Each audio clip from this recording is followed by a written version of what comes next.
The morning of December 20th, 1944, Bastogne, Belgium. A railroad junction and 7 converging highways that represented the last hope for 18,000 American soldiers, now completely surrounded by 3 German Panzer divisions. Brigadier General Anthony McAuliffe stood in the frozen basement of his makeshift command post, studying reconnaissance reports that confirmed what every tactician knew to be disaster. The 47th Panzer Corps had closed the ring, 2nd Panzer Division from the north, Panzer Lehr from the east, 26th Volksgrenadier from the south. Over 50,000 German troops with 200 tanks and assault guns now positioned to annihilate the isolated American garrison. The mathematics were brutally simple. The Germans held every approach road, every supply route, every escape corridor. McAuliffe's forces were outnumbered 5-1, desperately low on ammunition, lacking winter clothing in sub-zero temperatures, and cut off from the nearest friendly units 60 kilometers away. By every principle of modern warfare, the 101st Airborne Division had walked into a trap from which there would be no escape. German commanders, monitoring the encirclement from their headquarters positions, transmitted confident assessments to higher command. The Americans would surrender within 72 hours. They always did when properly surrounded and isolated from resupply. But through the bitter fog settling over the Belgian crossroads, something fundamental had gone wrong with German calculations. The paratroopers weren't digging escape tunnels or preparing white flags. They were establishing interlocking fields of fire, pre-registering artillery coordinates on every likely German avenue of approach, and positioning their M18 Hellcat tank destroyers like chess pieces covering a carefully prepared killing field. When German forward observers reported this defensive behavior to divisional headquarters, confusion rippled through command channels. Surrounded forces were supposed to collapse when faced with overwhelming odds. These Americans were behaving as though encirclement was exactly what they had been waiting for. If you're enjoying this deep dive into the story, hit the subscribe button and let us know in the comments from where in the world you are watching from today. What the German 47th Panzer Corps could not have understood was that McAuliffe had been preparing for precisely this tactical scenario since the moment his division received orders to defend Bastogne. The crossroads town represented more than strategic value. It was the perfect location for a commander who recognized that being surrounded was not always a disadvantage. Every road the Germans needed to attack was also a road where American defenders could establish predetermined kill zones with precisely calculated fields of fire. Every German assault would come from predictable directions against prepared positions manned by troops who had transformed defensive warfare into a science. The German offensive had begun 4 days earlier on December 16th with devastating success. 3 German armies comprising 24 divisions and over 400,000 men smashed through a thinly held 80-kilometer front in the Ardennes forest. American forces, convinced the war was nearly won, and believing the heavily wooded Ardennes unsuitable for major offensive operations, had positioned only 4 tired divisions to hold the sector. The surprise was total. The breakthrough was catastrophic. Within 48 hours, 2 American divisions had been effectively destroyed. The 106th Infantry Division, Green troops, newly arrived in the quiet Ardennes sector, got surrounded and overrun near the Schnee-Eifel Ridge. Approximately 8,000 Americans surrendered on December 19th in the largest mass capitulation of United States forces in the European theater. The 28th Infantry Division, holding the town of Clairvaux, fought building to building for 2 days before German armor crushed organized resistance and opened the road network toward Bastogne. German Supreme Command had calculated that rapid seizure of key road junctions would allow their mechanized spearheads to reach the Meuse River and the vital port of Antwerp before Allied forces could respond effectively. The offensive represented Hitler's last gamble to split the Allied armies, force a negotiated peace, and prevent the inevitable invasion of Germany itself. Everything depended on speed. German Panzer divisions needed to cover 80 kilometers through difficult winter terrain in less than 1 week. They could not do this cross-country with heavy armor. They absolutely required the road network, and every significant road in the Ardennes region converged on Bastogne. Major General Troy Middleton, commanding the 8th Corps, whose divisions were being systematically destroyed by the German onslaught, understood the mathematical reality with painful clarity. He could not hold the entire front. His scattered forces were being bypassed, surrounded, and eliminated in detail by concentrated German armour. But if he could concentrate sufficient forces at Bastogne to hold the critical crossroads even temporarily, the German offensive timetable would collapse. Mechanized divisions could not maintain momentum while their supply convoys remained blocked behind a defended strongpoint. On December 18th at 0300 hours, the 101st Airborne Division loaded onto trucks at Camp Mormelon in France and drove north toward Bastogne with orders to hold the crossroads at all costs. The division possessed no winter equipment, insufficient ammunition reserves, and unclear intelligence regarding enemy strength. Most critically, the division's senior leadership was elsewhere. Major General Maxwell Taylor, the divisional commander, was in Washington attending staff conferences. Command fell to McAuliffe, the division artillery commander, a 46-year-old West Point graduate with extensive artillery experience but zero infantry command at division level. McAuliffe arrived in Bastogne on December 19th at 0900 hours and met briefly with General Middleton, whose headquarters was being evacuated southward as German forces closed in. The meeting lasted less than 30 minutes. Middleton's staff was burning documents, loading vehicles, preparing immediate withdrawal. The sound of German artillery fire was clearly audible and growing steadily closer. Middleton explained the tactical situation with brutal honesty. 3 German divisions, possibly 4, were converging on Bastogne from multiple directions. American units across the countryside were scattered, some destroyed, some retreating in disorder, some still holding isolated positions but unable to support each other. The road network was collapsing rapidly. Within hours, perhaps one day at maximum, Bastogne would be completely surrounded. Middleton had already committed what limited forces remained available to buy time. Combat Command B of the 10th Armoured Division under Colonel William Roberts had arrived the previous day and been divided into 3 small task forces. Team de Sobry under Major William de Sobry deployed north to the village of Neuville to block 2nd Panzer Division. Team Cherry under Lieutenant Colonel Henry Cherry moved east toward Longville to delay Panzer Lehr. Team O'Hara under Lieutenant Colonel James O'Hara covered approaches from the southeast. These were not large formations. Each task force consisted of approximately 400 men, roughly a dozen Sherman tanks, and several M18 Hellcat tank destroyers. But they represented everything Middleton possessed to slow the German advance while the 101st established defensive positions. The armoured teams bought critical time through desperate defensive stands that cost them devastating casualties. At Neuville on December 19th and 20th, Team de Sobry, reinforced by elements of the 501st Parachute Infantry Regiment, held off the entire 2nd Panzer Division for 36 hours. The fighting was brutal, close-range engagement in fog and snow. American M18 Hellcat, tank destroyers from the 705th Tank Destroyer Battalion, mounting high-velocity 76mm guns, destroyed at least 30 German tanks before being forced to withdraw. The Germans finally cleared Neuville, but the delay cost 2nd Panzer 2 full days and heavy casualties that could not be quickly replaced. By the time they resumed their advance toward the Meuse River, the 101st had established comprehensive defensive positions around Bastogne. Team Cherry at Longville got surrounded and largely destroyed after inflicting additional delays and destroying several German vehicles. Team O'Hara conducted a fighting withdrawal from Warden through December 22nd that further disrupted German operational planning.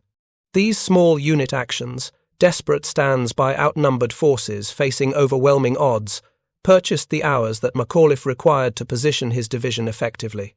Middleton told McAuliffe the division needed to hold Bastogne long enough for other American forces to organize effective counterattacks. McAuliffe asked how long that might require. Middleton replied honestly that he did not know. Perhaps 3 days, perhaps 1 week, perhaps until they all died trying. McAuliffe said they would hold. Then Middleton made a statement that McAuliffe would remember decades later. Middleton said not to worry about getting surrounded, because if the Germans surrounded them, they would have the enemy right where they wanted them. At the time, McAuliffe interpreted this as command optimism, the sort of encouragement officers provide to maintain morale during desperate situations.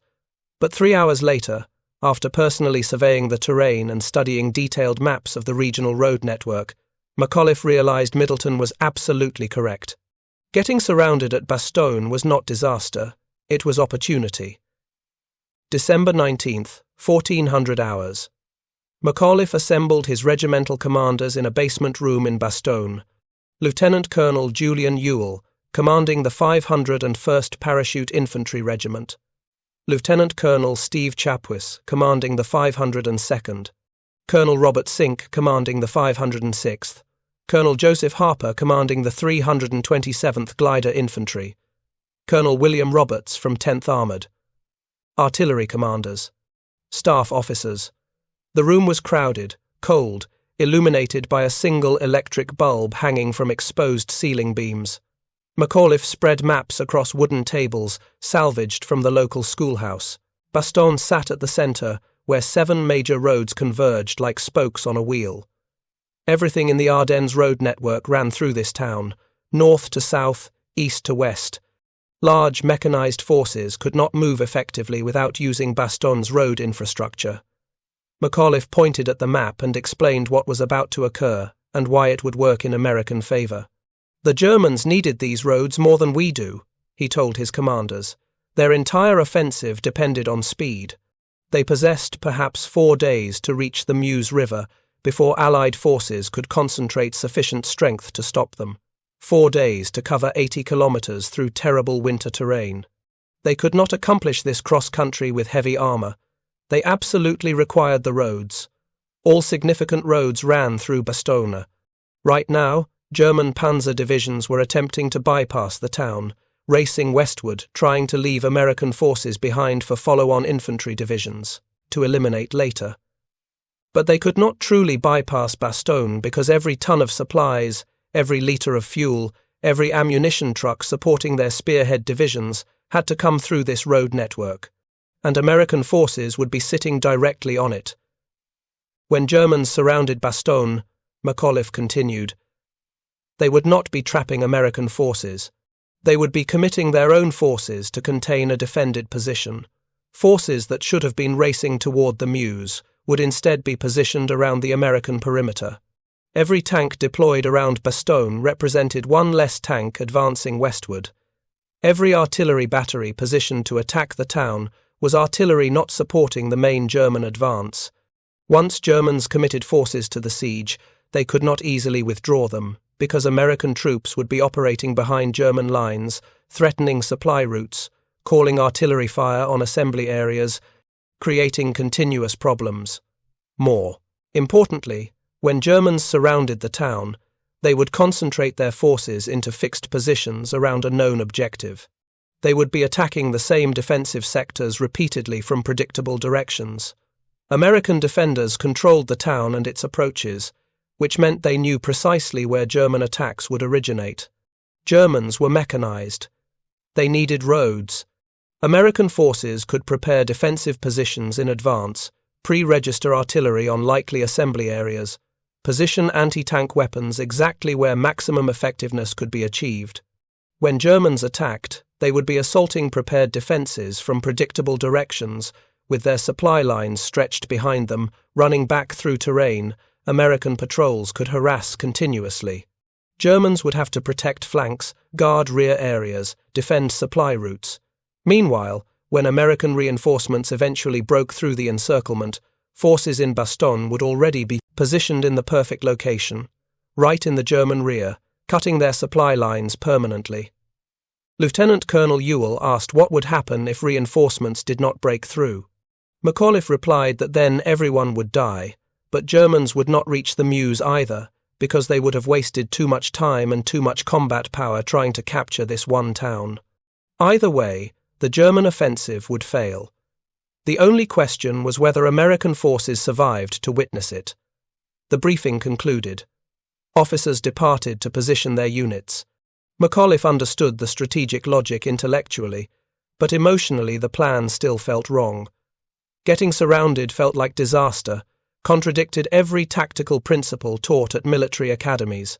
But Middleton had made one point McAuliffe could not dispute. In the previous 2 days, he had watched 2 American divisions get destroyed fighting incorrectly. Spread out, trying to defend everything. They defended nothing. The 106th got overrun because they could not concentrate their strength. The 28th got crushed because they tried holding towns that possessed no strategic significance. Bastogne mattered strategically. Defending one critical town with concentrated forces was superior to defending 100 kilometers of front line with scattered units incapable of supporting each other. December 20th, noon. Germans closed the ring, all 7 highways cut, Bastogne completely surrounded.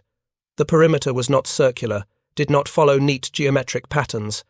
It followed terrain features, utilized villages as strongpoints, covered approximately 26 kilometers of defensive positions manned by approximately 18,000 American troops. This total included the 101st Airborne, attached elements from 10th Armored Division, 705th Tank Destroyer Battalion, artillery units, engineers, and various stragglers from shattered divisions whom Colonel Roberts had organized into Team Snafu. The defensive scheme worked because McAuliffe understood what Germans would do. They would probe American lines searching for weak points. Once located, they would concentrate forces and attempt breakthrough to the town center. But American defenses were not designed to hold every meter of ground rigidly. The system was engineered to absorb attacks, channel German forces into predetermined killing zones, and destroy them with overwhelming firepower. Ground could be temporarily yielded as long as defensive coherence remained intact and artillery continued functioning. The 501st Parachute Infantry under Lieutenant Colonel Ewell held eastern perimeter sectors from the railroad near Luzery southeast to Marvy. The 506th under Colonel Sink held northeastern sectors from the railroad to Foy. The 502nd under Lieutenant Colonel Chapuis covered northwestern areas from Foy to Hemrule. The 327th Glider Infantry under Colonel Harper held the longest, thinnest defensive line, running from the 502nd left flank completely around southern sectors back to Marvy. Behind all infantry positions, centrally positioned for maximum flexibility, 3 battalions of artillery commanded by Colonel Thomas Sherburne, 105mm howitzers, and massive 155mm guns. Artillery could fire in any direction, had pre-registered concentrations calculated for every likely German avenue of approach. When infantry commanders requested fire support, shells arrived within minutes, landing exactly where needed with devastating accuracy. The mobile reserve consisted of approximately 40 Sherman tanks from Combat Command B of 10th Armored, survivors from the teams that had delayed German advances during December 18th through 20th, now regrouped and positioned centrally where they could respond rapidly to any breakthrough attempt. The first German probing attack came at 1500 hours on December 20th. A company of infantry from 26th Volksgrenadier Division, advancing up the road from the south, toward positions held by 327th Glider Infantry. Americans allowed Germans to approach within 200 meters before opening fire. Machine guns, rifles, mortars. The attack broke within 8 minutes.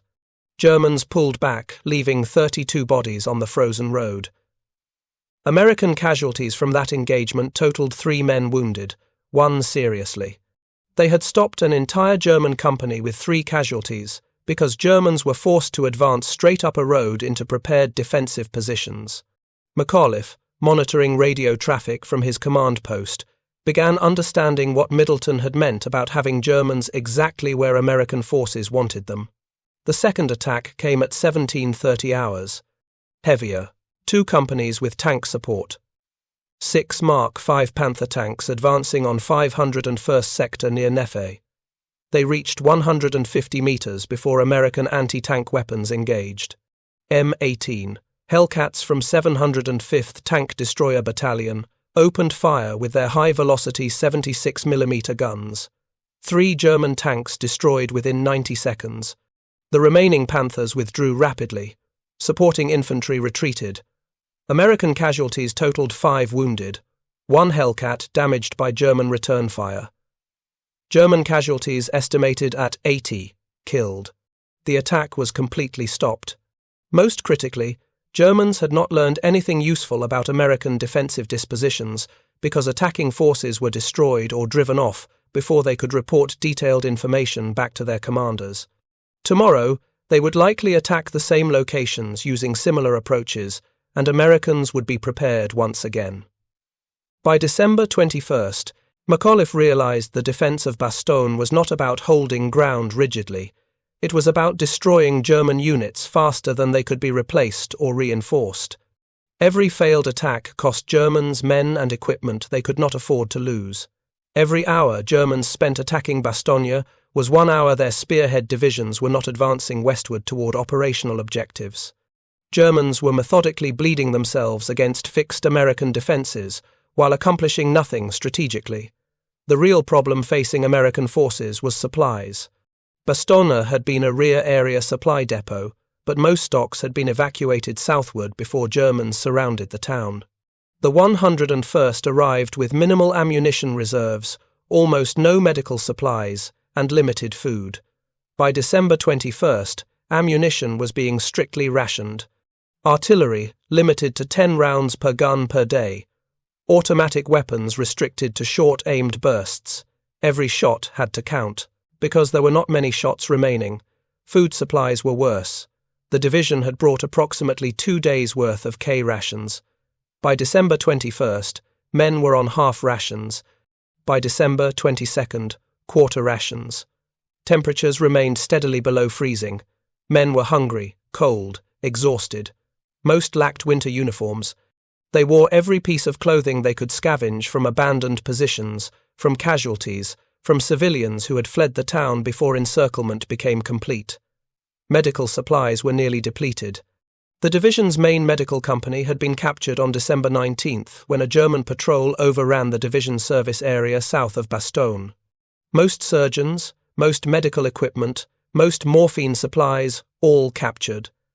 Division aid stations were operating with whatever medical personnel had grabbed before leaving Camp Mormelin. It was not enough.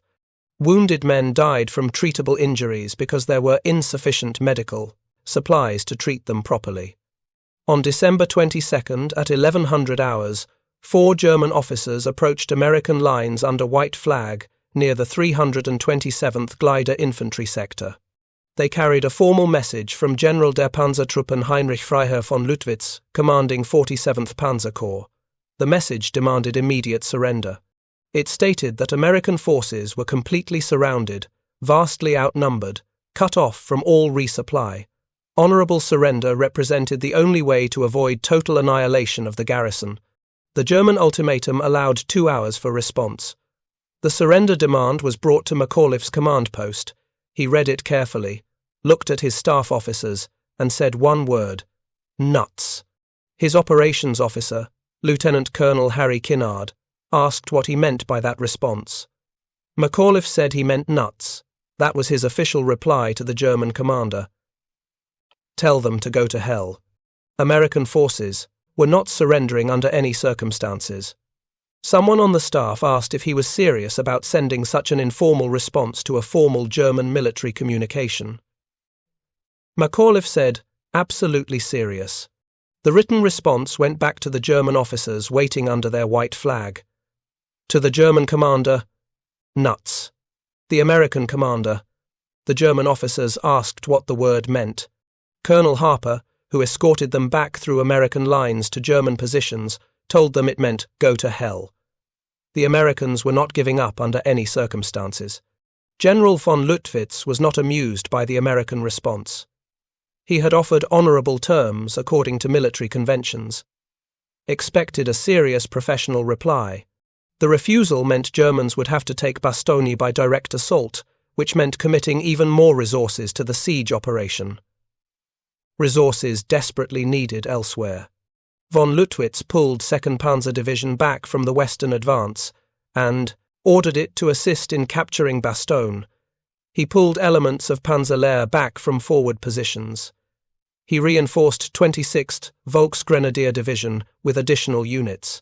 By December 23rd, Germans had concentrated 3 full divisions around Bastogne, exactly what McAuliffe wanted. 3 German divisions that should have been racing toward the Meuse were instead sitting outside Bastogne, preparing attacks that would inevitably fail against prepared American defenses. December 23rd, 0800 hours. Weather cleared. For the first time in 1 week, skies were blue. McAuliffe looked up from his command post entrance and saw what every soldier in Bastogne had been desperately waiting for. Aircraft, American aircraft, Douglas C-47 transport planes, dozens of them flying low over the defensive perimeter, dropping supply bundles by parachute. The bundles fell across the defensive perimeter. Ammunition, medical supplies, food, blood plasma. The resupply operation was massive in scale. 241 C-47 aircraft participated in the first supply drop. They delivered approximately 144 tons of supplies, ammunition cases, medical bundles marked with red crosses, food containers, plasma packages, all floating down on parachutes, color-coded by contents for easy identification and recovery. Not everything landed inside American lines. Some bundles drifted into German-held territory. German soldiers watched American supplies falling from the sky, knowing that every bundle successfully recovered meant Americans in Bastogne could continue fighting longer. Some German units attempted to shoot down transport aircraft. American fighter escorts drove them off decisively. The artillery received enough shells to increase daily allocation from 10 rounds per gun to 40. Infantry units received ammunition resupply, approximately 50 rounds per rifleman, belt after belt for machine guns. Medical stations received plasma and morphine, surgical supplies, bandages sufficient to treat wounded properly. The resupply changed everything tactically and psychologically. Men who had been conserving every round suddenly possessed ammunition to fight effectively. Wounded men who might have died from shock received life-saving plasma. The garrison transitioned from being on the edge of collapse to being fully combat-capable again within 1 afternoon. Then came the fighter bombers. P-47 Thunderbolt aircraft flying close air support missions, attacking German positions around the perimeter with devastating effectiveness. German Panzer tanks that had been painted green and brown for summer operations stood out clearly against winter snow. The P-47 seconds dove in coordinated attacks, dropping bombs, firing rockets, strafing with 50 caliber machine guns. McAuliffe watched from an observation post as 6 German tanks burned within 20 minutes. Germans tried pulling their armour back from forward positions, but narrow roads through dense forest made manoeuvring difficult under air attack. More tanks destroyed, more vehicles burning, more German infantry caught in open terrain by strafing runs that inflicted horrific casualties. By afternoon of December 23rd, German attacks had stopped completely. Not because they had given up operationally, but because operating in daylight under American air superiority was suicide. They would have to wait for darkness, attack at night when aircraft could not observe them effectively. But night attacks are significantly harder to coordinate, require better unit cohesion, achieve less tactical surprise against defenders who know attacks are inevitable. The air support changed the psychological dynamic completely. McAuliffe's men had spent 4 days surrounded, outnumbered, wondering if anyone was coming to help them. The aircraft proved conclusively that someone was coming. The supply drops proved they were not forgotten. The fighter bombers proved Germans no longer owned the battlefield. German morale moved in precisely the opposite direction. They had been attacking prepared defences for 4 days, losing men and equipment steadily, making zero progress toward capturing the town. Now they could not even operate effectively in daylight without being destroyed from the air. If you find this story engaging, please take a moment to subscribe and enable notifications. It helps us continue producing in-depth content like this. Christmas Eve morning brought the first sustained artillery bombardment that German commanders hoped would finally break American resistance through sheer firepower. At 0500 hours, every available gun in 47th Panzer Corps opened simultaneous fire on Bastogne's defensive perimeter. 120 German artillery pieces, ranging from lightweight 75mm infantry guns to massive 150mm howitzers, poured high-explosive shells into the town at a rate exceeding 400 rounds per minute. The bombardment represented SS General Sepp Dietrich's final attempt to achieve through overwhelming firepower what previous assaults had failed to accomplish through tactical maneuver. German intelligence estimated that no defensive force could maintain organizational cohesion under such intensive shelling, particularly troops who had already endured 6 days of continuous combat without significant resupply or reinforcement until December 23rd. The plan called for 2-hour artillery preparation, followed by coordinated infantry and armor attacks from all sectors simultaneously, overwhelming American defenses through sheer volume rather than tactical finesse. But McAuliffe had anticipated this escalation and prepared defensive positions accordingly. During the previous week, his engineers had reinforced every critical position with overhead cover capable of withstanding anything except direct hits from the heaviest German shells. More importantly, American artillery had been carefully positioned to respond immediately to German battery locations identified through muzzle flash observation and sound-ranging techniques developed during months of combat experience across multiple Panzer campaigns. The American counter-battery fire that erupted at 05:15 hours demonstrated the fundamental difference between German and American artillery doctrine in late 1944. German guns fired from survey-calculated positions designed to deliver maximum area firepower against broad targets. American batteries had been positioned for rapid displacement after firing, using techniques that allowed them to engage German guns effectively and then move to alternate positions before German counter-battery fire could locate them accurately. Lieutenant Colonel Anthony McAuliffe's 463rd Parachute Field Artillery Battalion exemplified this tactical approach. His 12 105mm howitzers occupied 6 different firing positions, connected by concealed routes that allowed gun crews to displace within 90 seconds of completing fire missions. When German counterfire fell on previously occupied American positions, it typically struck empty ground while the guns continued firing from alternate locations 200 meters away. The effectiveness of American counter-battery operations became evident within 30 minutes of the German bombardment's commencement. Technical Sergeant Robert Morrison's gun crew had identified a German battery position through careful observation of muzzle flashes during previous engagements. When the Christmas Eve bombardment began, Morrison's howitzer delivered 6 rounds of high-explosive ammunition directly onto the German guns before displacing rapidly to an alternate position. The resulting explosions destroyed 2 German artillery pieces and killed or wounded their entire crews. This pattern repeated across the entire battlefield as American artillery systematically eliminated German batteries faster than they could suppress American defensive positions. By 0700 hours, German fire had diminished noticeably as battery commanders realized that continued firing only invited devastating American responses that their units could not survive. The bombardment that was supposed to prepare the way for German victory had instead revealed the clear superiority of American artillery techniques, training, and coordination. The ground assault that followed the artillery preparation demonstrated how profoundly the tactical situation had shifted since December 19th. Colonel Fritz Bayerlein's Panzer Lehr division attacked from the south with 2 battalions of Panzer Grenadiers, supported by remaining operational tanks from his armoured regiment. The assault followed standard German doctrine developed over years of successful campaigns.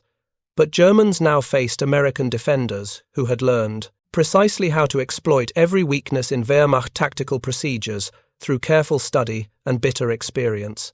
Staff Sergeant William Guarnier of the 506th Parachute Infantry Regiment commanded a reinforced rifle squad positioned along the critical southern approach where Panzer Lehr would make their main effort. His position incorporated lessons learned from 6 days of continuous combat, including carefully prepared alternate fighting positions and ammunition caches positioned to support extended defense against overwhelming odds.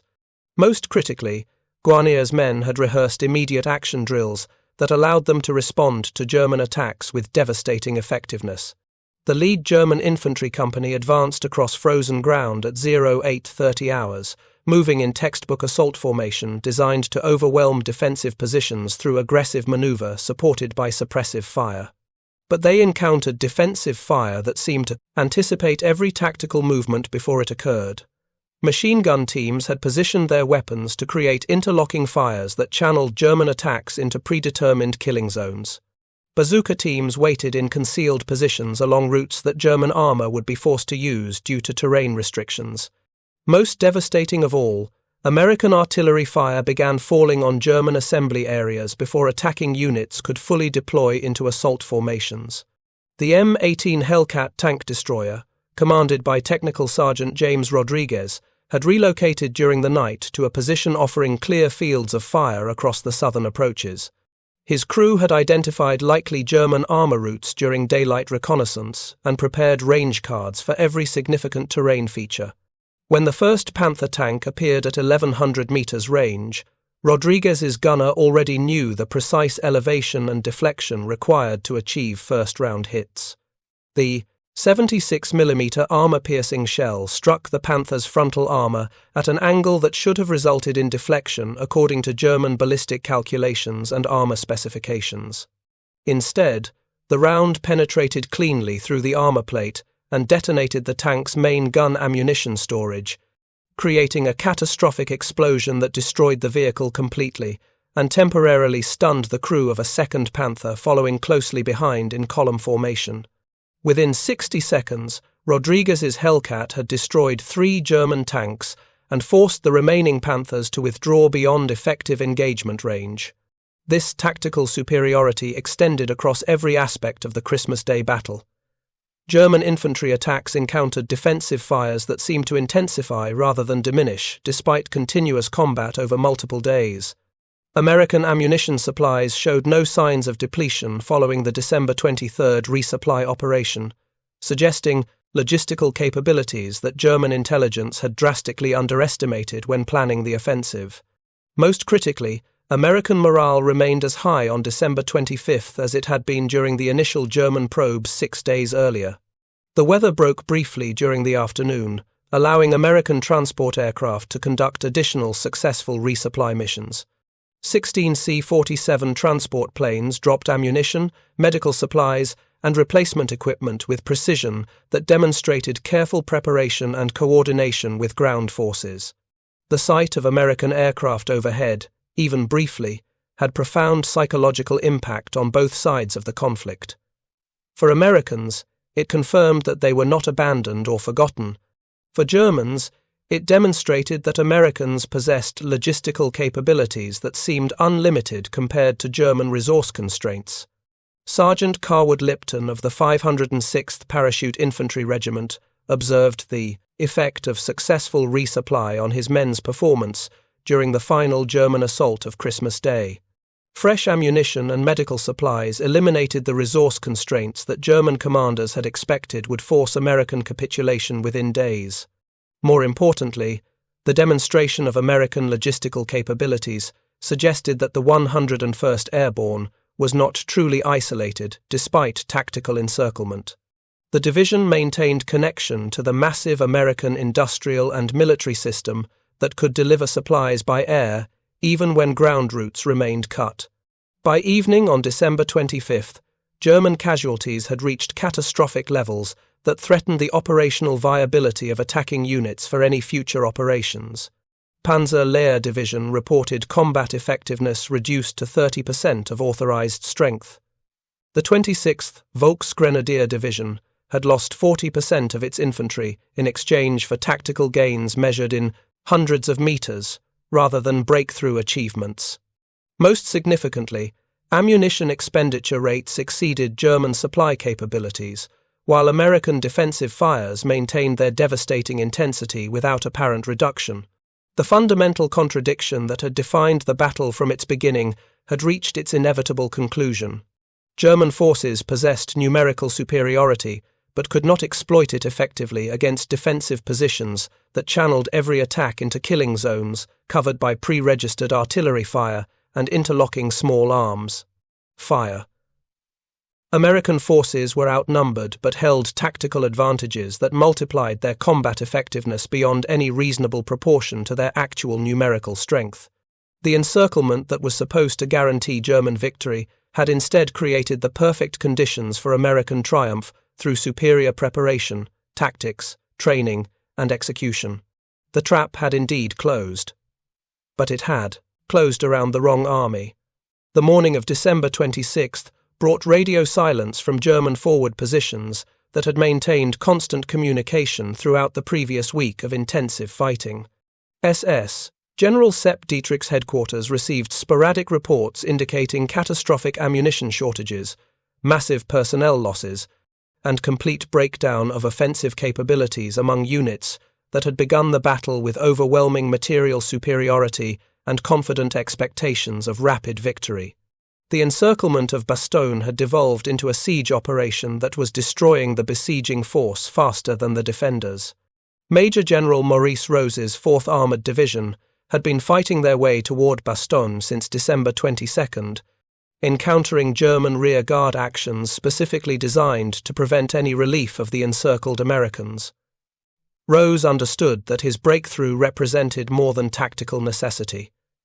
It would demonstrate that German defensive capabilities had deteriorated to the point where determined American attacks could achieve rapid penetration of enemy positions previously considered impregnable by military analysts.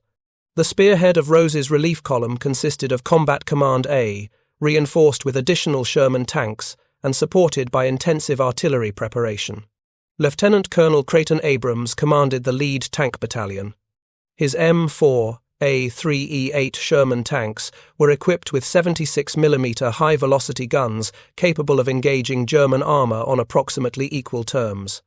Abrams had studied German defensive tactics extensively through after-action reports and intelligence assessments, developing assault techniques specifically designed to exploit identified weaknesses in Wehrmacht anti-tank procedures.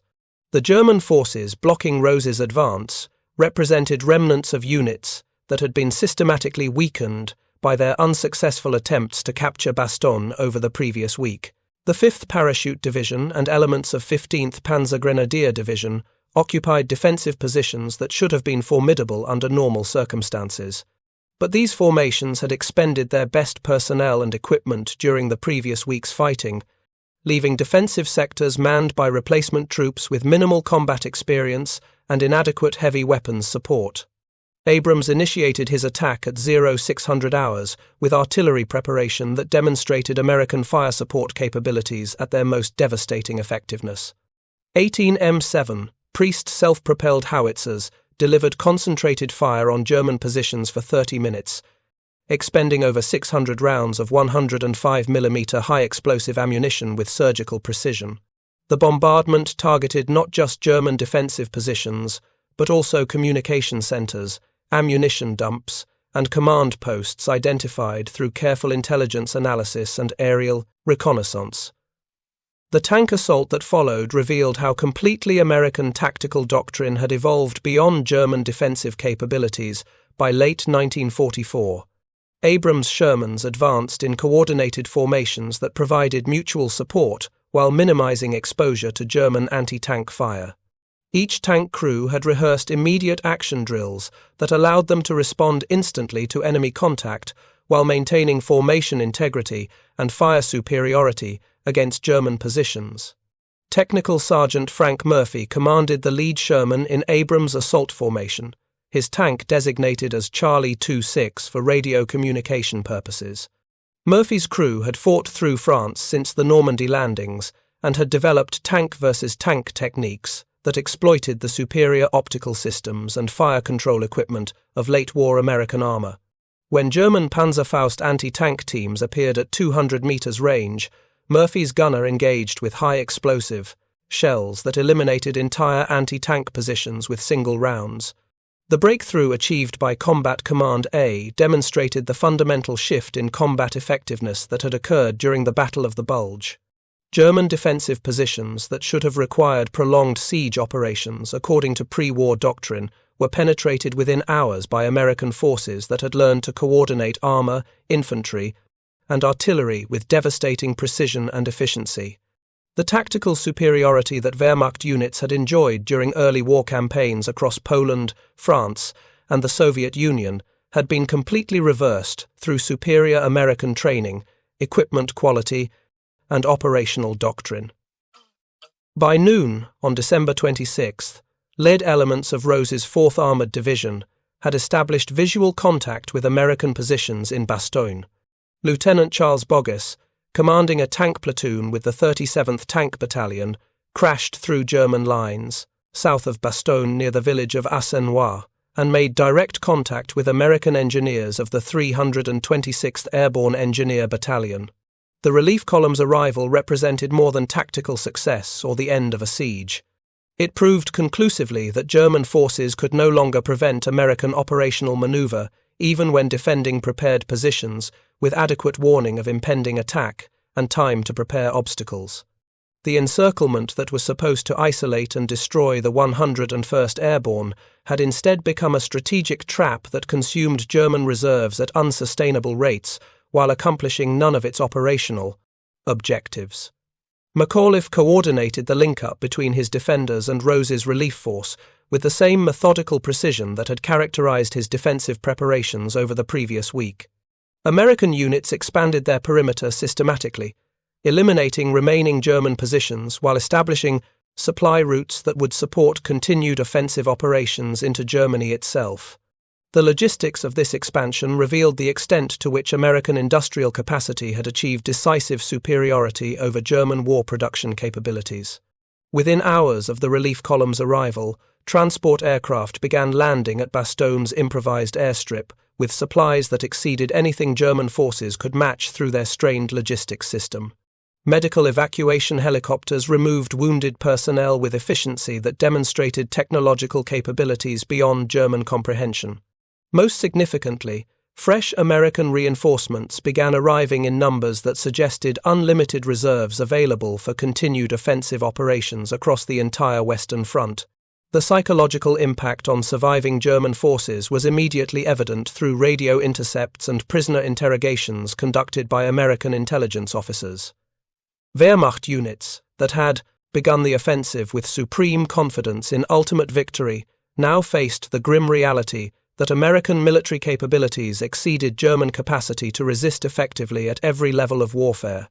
The Bastogne operation had revealed not just tactical failure, but fundamental strategic miscalculation about relative combat effectiveness between the two armies. Lieutenant Colonel Donald McDowell supervised the expansion of American positions beyond Bastogne's original defensive perimeter, his 327th Glider Infantry Regiment advancing against German rear guards that offered only token resistance before withdrawing toward the German border. The contrast with German offensive capabilities demonstrated during the battle's opening phase was stark and undeniable. Units that had attacked with devastating effectiveness 1 week earlier could barely conduct organized retreats when faced with American counterattacks. The casualty statistics compiled during the relief operation provided quantitative evidence of the battle's decisive outcome and strategic significance. German forces had suffered approximately 7,000 casualties during their unsuccessful siege, including killed, wounded, and missing personnel who could not be replaced given Germany's deteriorating manpower situation. Equipment losses exceeded 200 armored vehicles, 600 wheeled vehicles, and countless crew-served weapons that could not be replaced given Germany's collapsing industrial situation under continuous Allied bombing. American losses, while significant, remained proportional to defensive operations conducted from prepared positions against numerically superior attackers. The 101st Airborne reported approximately 341 killed, 1,691 wounded, and 516 missing during the period from December 19th through January 6th. Equipment losses were minimal, and quickly replaced through American logistical capabilities that seemed unlimited compared to German resource constraints. Sergeant Lipton observed the final phase of German withdrawal from positions his squad had defended throughout the siege. The enemy forces that retreated through the Ardennes forests bore little resemblance to the confident Wehrmacht units that had surrounded Bastogne 8 days earlier with such supreme confidence. German equipment showed obvious signs of intensive combat and inadequate maintenance due to parts shortages. Personnel appeared exhausted and demoralized, moving with the mechanical compliance of troops who had accepted inevitable defeat. The strategic implications extended far beyond the immediate tactical situation around Bastogne. German mobile reserves committed to the Battle of the Bulge had been decimated by operations that achieved none of their strategic objectives, while consuming resources that could never be replaced. American forces had demonstrated offensive and defensive capabilities that suggested future operations could achieve rapid success against German defenses that previously seemed impregnable to military planners. Most critically, the battle had proven that American military doctrine, training, equipment, and logistical support had achieved decisive superiority over German capabilities across every aspect of modern warfare. The encirclement of Bastogne, intended as the decisive blow that would split Allied forces and achieve negotiated peace favourable to Germany, had instead become the definitive demonstration of German military collapse and American ascendancy that would define the war's final phase in Europe. The dawn of December 27th revealed a battlefield transformed beyond recognition from the confident German offensive that had begun 9 days earlier with such high hopes. Across the Ardennes region, the wreckage of Hitler's last gamble lay scattered through frozen forests and cratered fields, mute, testimony to the complete reversal of tactical fortune that had turned intended encirclement into actual annihilation of the attacking force. The strategic calculation that was supposed to split Allied forces and compel negotiated peace had instead demonstrated the absolute superiority of American military capabilities over anything Germany could still field with its remaining resources. SS General Sepp Dietrich's final radio transmission to Army Group B headquarters provided a stark assessment that contradicted every assumption underlying the offensive's original planning. His 47th Panzer Corps existed only as a paper formation on organizational charts, its combat effectiveness reduced to approximately 15% of authorized strength through casualties that could never be replaced, given Germany's manpower crisis. The 5 Panzer divisions that had surrounded Bastogne with such confidence on December 20th now consisted of scattered remnants retreating westward, without organizational cohesion, heavy equipment, or any realistic hope of reconstitution as effective fighting formations. The scope of German material losses defied comprehension even among Wehrmacht logistics officers who had witnessed the destruction of entire army groups on the Eastern Front during previous campaigns. Intelligence reports compiled during the American advance catalogued wreckage that represented months of German war production that could not be replaced. 347 tanks and assault guns, over 800 wheeled vehicles, 230 artillery pieces, countless crew-served weapons abandoned when their operators could no longer maintain effective resistance against American firepower. But the numerical statistics, devastating as they appeared in official reports, failed to capture the true significance of what had transpired at Bastogne. The battle had proven conclusively that German tactical doctrine, refined through years of successful offensive operations across Europe, could no longer achieve decisive results against American forces that had evolved beyond Wehrmacht comprehension. Every assumption about relative combat effectiveness had been inverted through American superiority in training, equipment quality, tactical coordination, and industrial support that seemed unlimited. Major General Maurice Rose's 4th Armoured Division spearheaded the pursuit of retreating German forces with aggressive tactics that demonstrated American offensive capabilities at their most formidable level. His Combat Command A advanced along multiple parallel routes, preventing German forces from establishing defensive positions while maintaining continuous pressure that forced continued retreat under increasingly desperate circumstances. The pursuit revealed how completely American mobility had surpassed German capacity for strategic maneuver. Lieutenant Colonel Creighton Abrams commanded the lead elements of this pursuit, operation, his tank battalion advancing with confidence that reflected fundamental changes in relative combat effectiveness since the battle's beginning. German anti-tank capabilities that had once posed serious threats to American armor now seemed primitive compared to American fire control systems and tactical coordination. Abrams Shermans engaged German rear guards with devastating effectiveness, achieving kill ratios that would have seemed impossible during earlier phases of the European campaign. The psychological dimension of German defeat became clearly evident through prisoner interrogations conducted by American intelligence officers.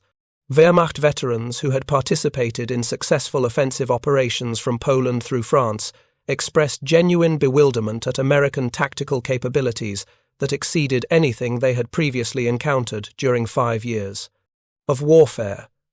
The superiority in equipment, coordination, and logistical support that American forces had demonstrated throughout the battle represented technological and organizational advantages that German military doctrine could not effectively counter with available resources.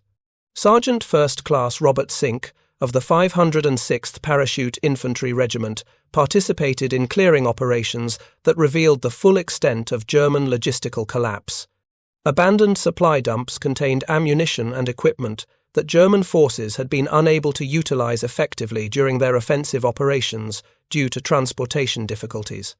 More significantly, the quality of German equipment showed clear signs of manufacturing shortcuts and material substitutions that reflected industrial deterioration under sustained Allied bombing campaigns. The strategic implications extended far beyond the immediate tactical situation in the Ardennes. German mobile reserves that had represented Hitler's last realistic hope for achieving military victory in the West had been systematically destroyed through operations that accomplished none of their intended objectives. The Panzer divisions lost at Bastogne could not be reconstituted given Germany's collapsing industrial capacity and critical shortage of experienced personnel to crew replacement vehicles, even if they could be manufactured. American forces demonstrated offensive capabilities during the pursuit operations that suggested rapid conclusion of European operations had become achievable through continued aggressive action. The coordination between armor, infantry, artillery, and air support that American units displayed represented doctrinal evolution that surpassed anything German forces could match with their remaining resources and depleted training programs. Most critically, from a strategic perspective, American logistical capabilities seemed unlimited compared to German supply constraints that prevented effective defensive operations even when tactical situations favored the defender. Technical Sergeant Rodriguez's M18 Hellcat participated in the pursuit operations that eliminated remaining German armor, attempting to cover the retreat of infantry formations. His crew's kill tally during the 9-day battle totaled 14 confirmed German vehicle destructions, including tanks, assault guns, and armored personnel carriers. The effectiveness of American tank destroyer tactics had exceeded even optimistic pre-battle estimates, providing decisive anti-armor capabilities that German forces could not counter effectively with available weapons and tactics. The weather cleared completely on December 28th, allowing American tactical aircraft to join the pursuit with devastating effect on German formations attempting to withdraw. P-47. Thunderbolt fighter bombers attacked German vehicle columns with rockets and machine gun fire that completed the destruction of units that had survived ground combat. The air attacks demonstrated American technological superiority in areas where German capabilities had deteriorated to virtual non-existence due to fuel shortages and pilot attrition. McAuliffe established his command post in the ruins of Bastogne's town hall, from which he coordinated expanding American operations that pushed German forces beyond artillery range of the critical crossroads.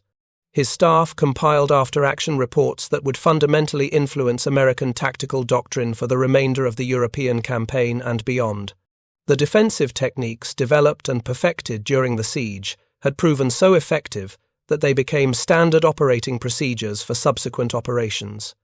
Lieutenant Colonel McDowell's 327th Glider Infantry Regiment advanced beyond their original defensive positions for the first time since December 18th, pursuing German forces that offered minimal resistance before withdrawing toward the German border.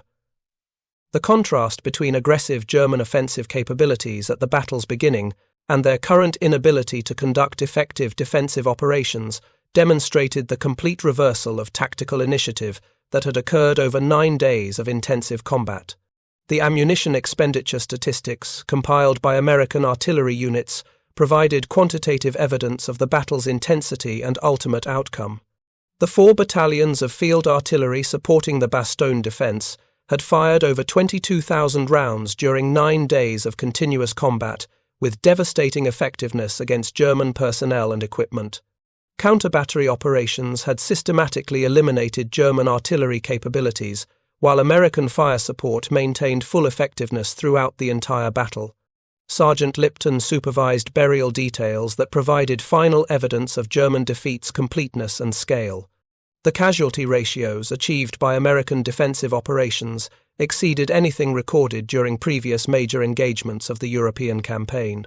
German losses included disproportionate numbers of experienced non-commissioned officers and junior leaders, whose tactical expertise represented irreplaceable assets for any future defensive operations against continued Allied advances. The Battle of Bastogne had achieved far more than tactical victory over German forces in one isolated engagement. It had demonstrated conclusively that American military capabilities had evolved to levels that guaranteed decisive success in any future engagement with remaining German forces, regardless of tactical circumstances. The encirclement that was intended to isolate and destroy elite American units had instead become the catalyst for revealing German military collapse and American ascendancy that would define the war's rapid conclusion. The trap that SS General Sepp Dietrich had set with such confidence and careful planning had consumed the last effective German reserves in the West and opened the path to final Allied victory. For the soldiers of the 101st Airborne Division, who had endured 9 days of cold, hunger, and constant combat, the relief on December 26th marked not just survival, but vindication of a tactical concept that seemed counterintuitive. Being surrounded had not been disaster. It had been opportunity perfectly executed. General George Patton, who led Third Army's relief operation, considered the Bastogne campaign one of the finest operations of his career. Not because Third Army had rescued trapped American forces from certain destruction, but because the 101st at Bastogne had fixed multiple German divisions in place where Third Army could attack them from an unexpected direction with devastating effectiveness. The relief of Bastogne was not a rescue operation. It was the second phase of a deliberate operational plan that destroyed German offensive capability in the West completely and irreversibly. Brigadier General Anthony McAuliffe became internationally famous for his one-word reply to the German surrender demand. The story of Nuts became legendary, repeated in newspapers worldwide, and became an enduring symbol of American determination and refusal to accept defeat even when circumstances appeared hopeless. For his actions at Bastogne, he was awarded the Distinguished Service Cross by General Patton on December 30th, 1944. The citation praised his extraordinary heroism, his inspiring leadership, and his continuous exposure to enemy fire while directing his troops through the most difficult circumstances.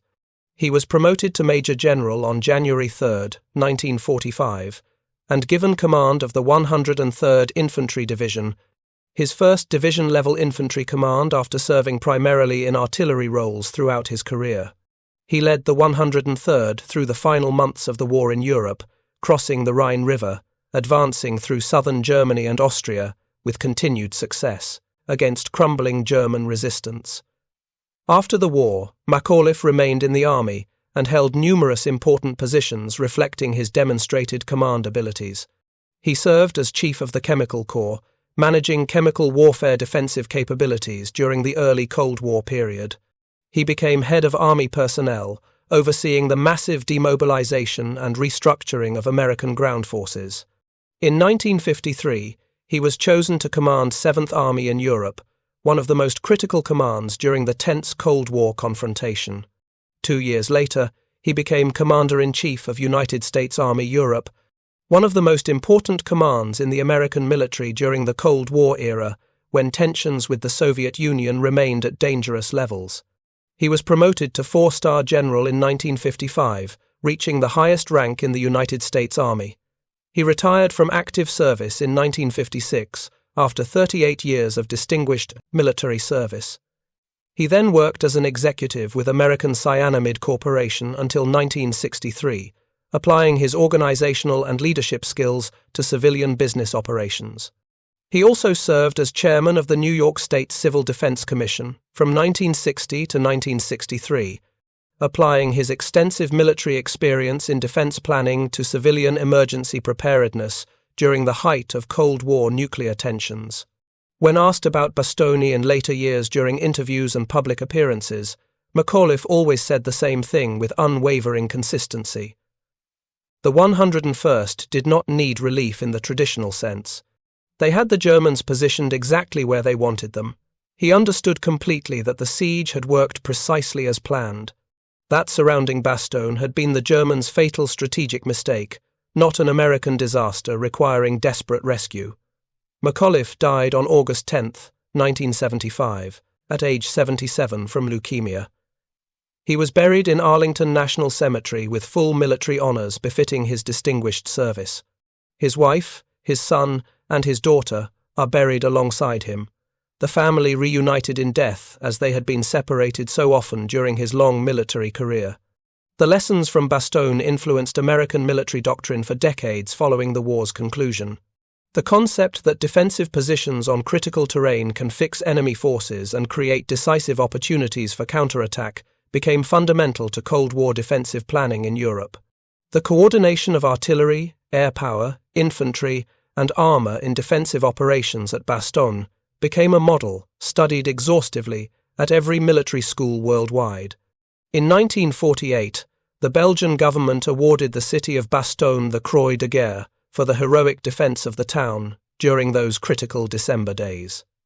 The American 101st Airborne Division received the Presidential Unit Citation, the highest unit award in the American military, recognizing collective heroism and exceptional performance. The 10th Armored Division's Combat Command B also received the Presidential Unit Citation for their critical role in the defense. Several streets in Bastogne were renamed for American units that fought there. The town built monuments commemorating the defense and honoring the soldiers who died. Every December, Bastogne holds solemn ceremonies remembering the battle, with American and Belgian officials participating together to honor the shared sacrifice and victory. Military historians have calculated how many German divisions were effectively destroyed or rendered combat ineffective by the defense of Bastogne. The commonly cited figure is 5 divisions that were eliminated as effective fighting formations: 2nd Panzer Division, Panzer Lehr Division, 26th Volksgrenadier Division, 15th Panzer Grenadier Division, elements of the 9th Panzer Division. Not all were completely destroyed in the literal sense, but all suffered losses that made them ineffective for offensive operations for the remainder of the war. Combined, these divisions represented roughly 50,000 men and 350 tanks at the start of the offensive. By mid-January 1945, perhaps 20,000 effective troops remained with fewer than 100 operational tanks. The difference represented not just casualties, but the complete destruction of German offensive capability in the West. The strategic impact of Bastogne extended far beyond the immediate 9-day battle. The destruction of German armoured reserves in the Ardennes meant significantly fewer forces available to defend against the Allied advance into Germany during the final months of the war. The Rhine River crossings in March 1945 faced substantially less opposition because the panzer divisions that could have defended the river were gone, destroyed at Bastogne and elsewhere in the Battle of the Bulge.